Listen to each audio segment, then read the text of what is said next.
answers? I think I'm entitled. You want answers? I want the truth! You can't handle the truth. There we are. Good morning, everyone. 0 dark 30, and it is dark out. But let's talk SHTF mentality. Oh boy, where to go with this one? Let's have fun. Yes. SHTF mentality, folks. It's, when I first started thinking about how this works, I didn't think of it as a partisan issue. I thought of it as a more of a survival issue, and everyone being in the same boat and having the same needs and desires and wants. And it's not that way. Turns out this is completely partisan and completely mental. 100% completely.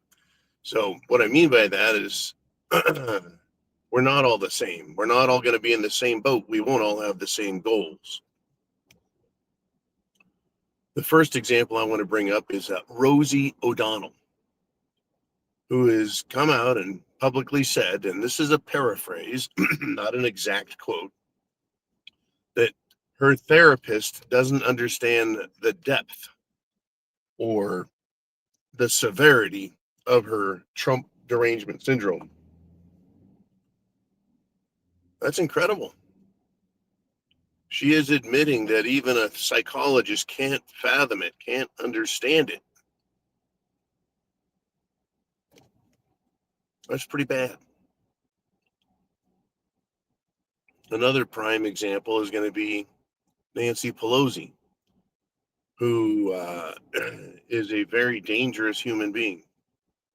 And she said that, she went and she read through the president's healthcare proposal and, the Republicans' healthcare proposal, and she read everything, and then she told everyone, go fuck yourselves. You see, we can't have a conversation. It's just not going to happen. That's not the world we're in anymore, where people are civil. Now, understand this. People haven't always been civil. They haven't. And to think that people have always been civil is a horrifying mistake, because it sets you up to be caught off guard when people aren't civil. So you can take a peek at how we are now, and then you can, let's compare it to just before the Civil War.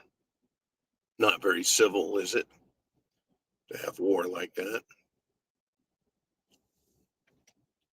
Everyone was supposed to be getting along just fine in the United States of America. Basically, 1789, for math's sake, let's make it easy. 1789, we got the Constitution. In 60 years, 50 years later, they started fighting. In 70 years, they started the Civil War. But it was about 20 years of serious political bickering and fighting, and people, rotten, shitty, corrupt, greedy, rich men, wanted to control the South, and they started the Civil War. The South tried leaving. It was awful, right? It was awful. Before that, people didn't get along for shit.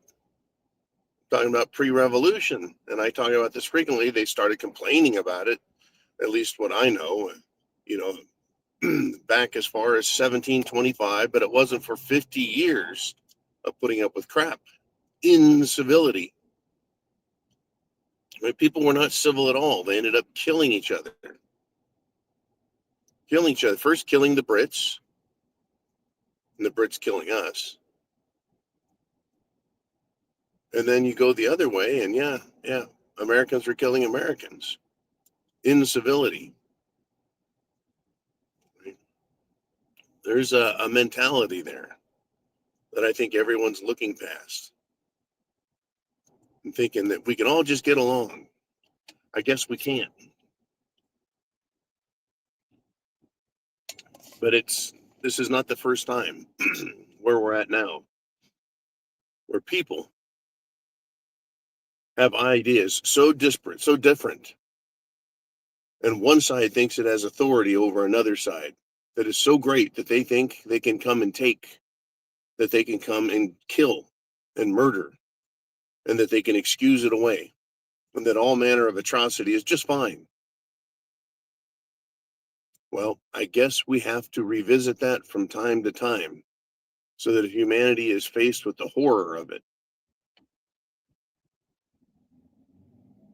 I mean, people wince and cry when, 5 or 10 soldiers die.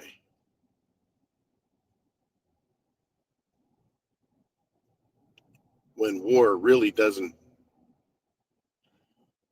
get solved that easily and quickly. It takes tens of thousands and hundreds of thousands and millions of men to die before people realize what a horrifying episode it is.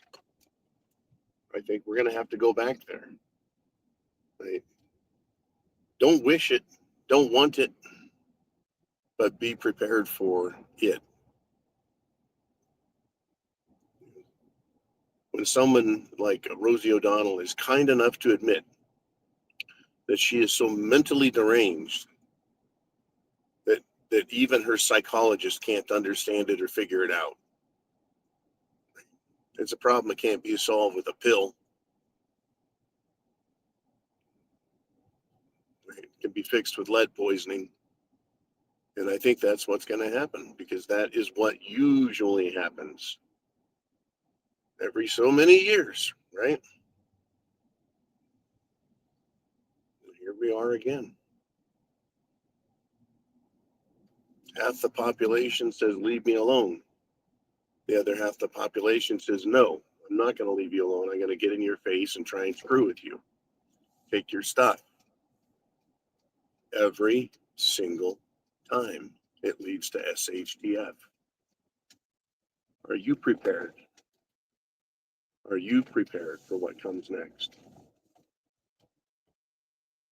Chance favors the prepared mind.